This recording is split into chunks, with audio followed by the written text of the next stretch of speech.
আজকের পল্টন ময়দানের এই সমাবেশকে দেখে আমার কাছে মনে হচ্ছে এক মহাপবিত্র সমাবেশ।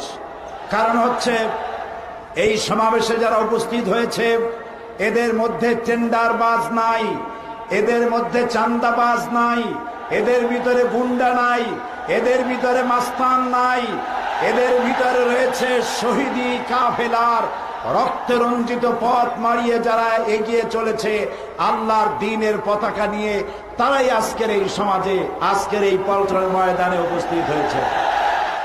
ইসলাম বিদ্বেষীরা চেয়েছিল জঙ্গিবাদকে জামাত এবং শিবিরের মাথার উপরে চাপিয়ে দেওয়ার সর্বাত্মক প্রচেষ্টা চালিয়েছিল।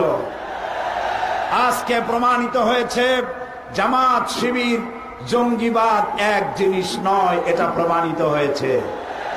প্রমাণিত হয়েছে সন্ত্রাসী আর জঙ্গিবাদী কারা।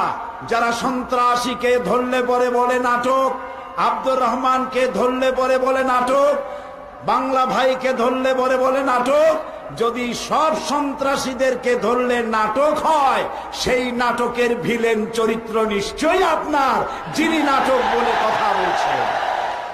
এই জন্য ছাত্র শিবিরকে অগ্রসর হতে হবে, চরিত্র দিয়ে জয় করতে হবে এই দেশকে। এবং ছাত্র শিবির আর ছাত্র দল ঐক্যবদ্ধ হয়ে দুর্ভেদ্য প্রাচীরের মতো দাঁড়াতে হবে। তেতুলিয়া থেকে টেকনাফ পর্যন্ত, রূপসা থেকে পাথুরিয়া পর্যন্ত এই জেহাদে জেনারেলের ভূমিকা পালন করে 2007 সালের নির্বাচনে আবারও 4 দলীয় ঐক্যজোটকে ক্ষমতায় আনার জন্য সর্বাত্মক প্রচেষ্টা করতে হবে। কারো সাথে শত্রুতা নয়, সকলের সাথে বন্ধুত্ব, এই স্লোগান নিয়ে ঝাঁপিয়ে পড়তে হবে।